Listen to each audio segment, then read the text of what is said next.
Amanda Huffman, Women of the Military podcast, creator and owner. So, can you tell me about your military journey? Yeah, so I joined the Air Force in 2007. I learned about the Air Force kind of after September 11th, and I started to look into it, and I learned about the Reserve Officer Training Corps program, and I did that at the university that I was attending, and I ended up loving the program, and that was how I became a civil engineer in the Air Force, and I just really loved it once I learned about it. So, how was the transition for you from military back to civilian life? It was really challenging for me because my husband was still active duty. He's still active duty today, and I had just had my first son. And so I had just become a mom, and my son was 8 weeks old when I left the military. My husband was at training, so he was gone for 4 months. And I was really struggling with who I was, where I was going, everything, along with being a mom, being a military spouse, and having my husband gone. So it was a really challenging time and really hard for me. So, can you tell me a little bit about your podcast and how it started? Yeah, so I originally did a series on my blog, Airman to Mom, in 2017, and it was focused on deployments because I had deployed to Afghanistan and I wanted to hear more stories of other people who had deployed.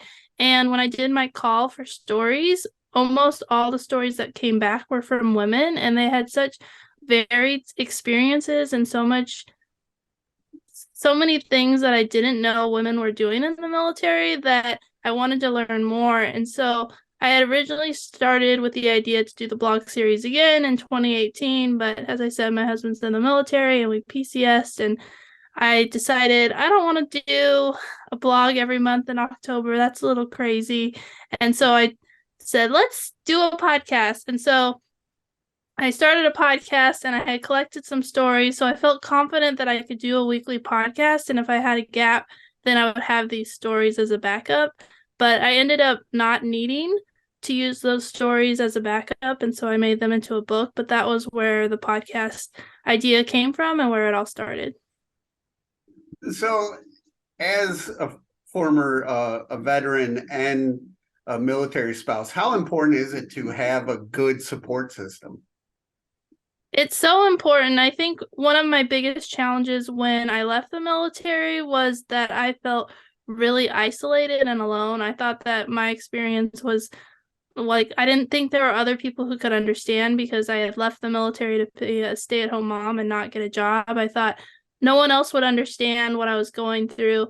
And so, and I didn't relate to military spouses because they hadn't served. And so I really felt so alone. And it wasn't until I started building a community around me and started talking to other women veterans that I realized my story wasn't so dissimilar from other veterans, and I got to hear their stories and build the community, build friendships, and not be so isolated. And now I'm really involved in the veteran community, and I love connecting with other veterans and getting to share their stories because it's just life-giving to hear stories and to not be alone.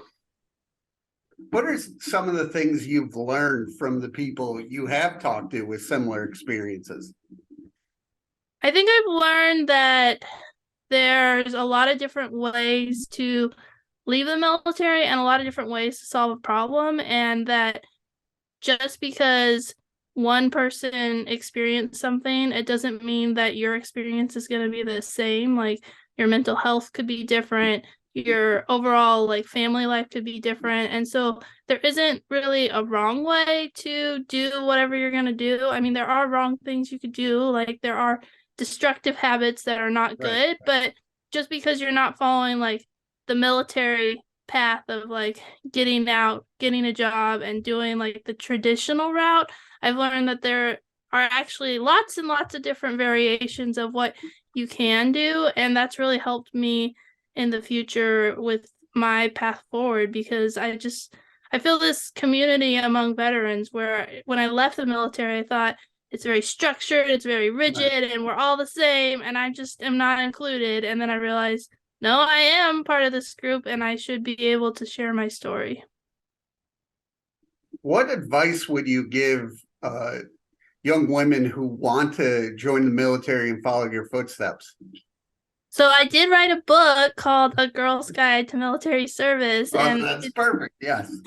it's specifically created to answer the questions that I had when I was joining the military and new things that I've thought of that I didn't know to ask when I was joining the military. And so that is a book that helps you from not only like picking if the military is right for you, but also building a strong foundation for your career. Because I feel that the more tools that you have in your toolbox when you're joining the military, the more prepared you are for military life, and that can set you up for success. We talk about like finances, finding the right career field, and all these things that I think you really need to think about when you're joining. And if you start out and you have a strong foundation, when it's time to leave the military, you have all these tools that you've already been creating and planning for, that it'll make the transition smoother. And so that's what I tell people. They should read my book and also listen to the podcast. With so you book, blog, podcast. Uh, how does it? What does it mean to you that people are listening, reading your story?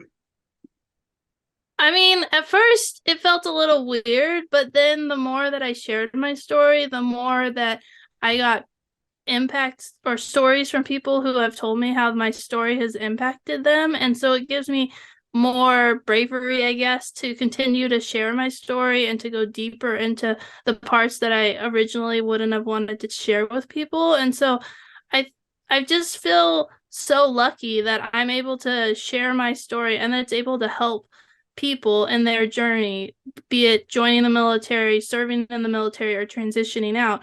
And so it just, and giving a platform for other women to share their stories. It's been really cool to have women veterans come on the podcast. This is the first time they've shared their story.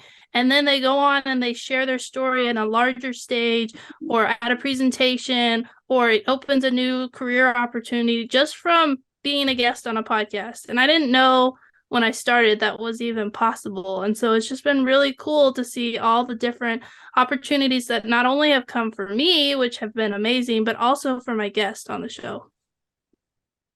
So where do you want to see yourself in the next 3 to 5 years? Yeah.